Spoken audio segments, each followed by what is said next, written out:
First marination 1 table spoon ഇഞ്ചി വെളുത്തുള്ളി paste, ആവശ്യത്തിന് ഉപ്പും ഒരു പകുതി നാരങ്ങയുടെ നീരും കൂടി ചേർത്ത് നന്നായിട്ട് നന്നായിട്ട് ചിക്കനിൽ തേച്ച് പിടിപ്പിച്ച് ഒരു അരമണിക്കൂർ നമ്മൾ ഫ്രിഡ്ജിൽ വെക്കണം.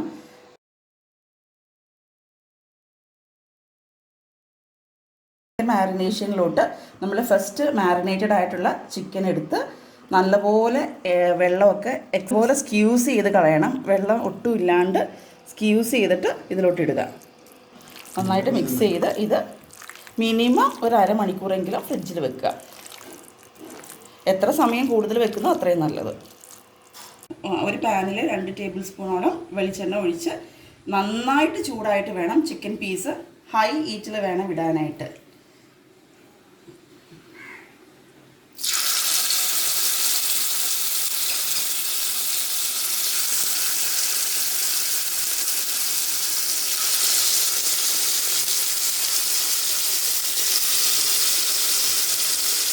നന്നായി ചൂടായ ശേഷം നമ്മൾ ചിക്കൻ പീസസ് ഇടാവുള്ളൂ. അതിൽ ഹൈ ഹീറ്റിൽ വെച്ച് ഒരു സൈഡ് ഗ്രില്ലാവാനായിട്ട് ഗ്രിൽ പാൻ ഉണ്ടെങ്കിൽ അതാണ് കുറച്ചും കൂടി നല്ലത്. അല്ലെങ്കിൽ സാധാരണ നോർമൽ പാൻ വെച്ച് ചെയ്യാം. ഒരു സൈഡിൽ നിന്ന് ബ്രൗൺ ആകുന്നത് വരെ ഹൈ ഫ്ലെയിമിൽ വെക്കുക. എന്നിട്ട് അപ്പം തന്നെ നമ്മളത് തിരിച്ചിടണം. അടുത്ത സൈഡും ബ്രൗൺ ആയ ശേഷം മാത്രം ലോ ഫ്ലെയിമിലോട്ട് മാറ്റി ഒന്ന് പകുതി കുക്കാവാൻ സമ്മതിക്കുക.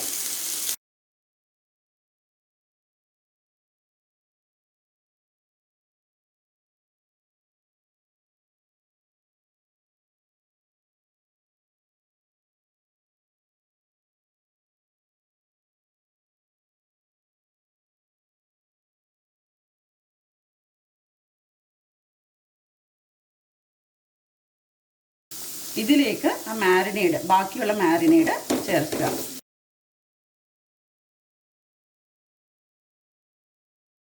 ഇതിലേക്ക് 1 ടീസ്പൂൺ ക്രഷ്ഡ് ചില്ലി ചേർക്കുക. ഒന്ന് ഇളക്കിയ ശേഷം അതിലേക്ക് ചിക്കൻ സ്റ്റോക്ക് ഒഴിക്കുക.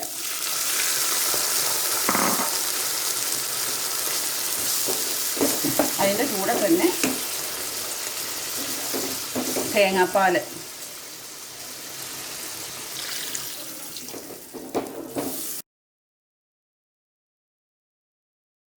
കാഷ്യൂ പേസ്റ്റ് ആഡ് ചെയ്യുക. ആവശ്യത്തിന് ഉപ്പിടുക. നമ്മൾ ചിക്കൻ മാരിനേറ്റ് ചെയ്തപ്പോഴൊക്കെ ഉപ്പിട്ടിട്ടുണ്ട്, അതുകൊണ്ട് സൂക്ഷിച്ചിടണം. 1 ടീസ്പൂൺ കുരുമുളക് പൊടി ചേർക്കുക. പിന്നെ നിങ്ങൾക്ക് ആവശ്യമുണ്ടെങ്കിൽ ടേസ്റ്റ് നോക്കിയിട്ട് ചേർത്താൽ മതിയാകും. കുറച്ച് കുറുകി കഴിയുമ്പോഴേക്കും നമുക്ക് ചിക്കൻ പീസസ് അതിൽ ചേർക്കാം.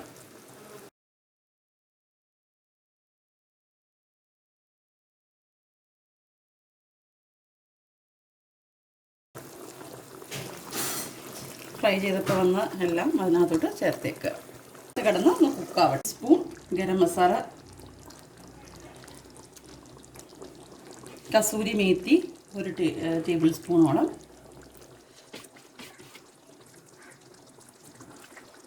Roasted and പൗഡേർഡാണ്. നന്നായിട്ട് മിക്സ് ചെയ്യുക. ഗ്രേവി എന്തോരം വേണോ അത് അനുസരിച്ച് എടുക്കുക. ഇടയ്ക്ക് ഇളക്കി കൊടുക്കണം, അടിയിൽ പിടിക്കാണ്ടിരിക്കാനായിട്ട്. നോൺ സ്റ്റിക്ക് അല്ല ഉപയോഗിക്കുന്നതെങ്കിൽ. ചിക്കൻ നന്നായിട്ട് വെന്തിട്ടുണ്ട്. 3 പച്ചമുളകും കൂടി ഞാനിതിൽ ചേർക്കുന്നുണ്ട്.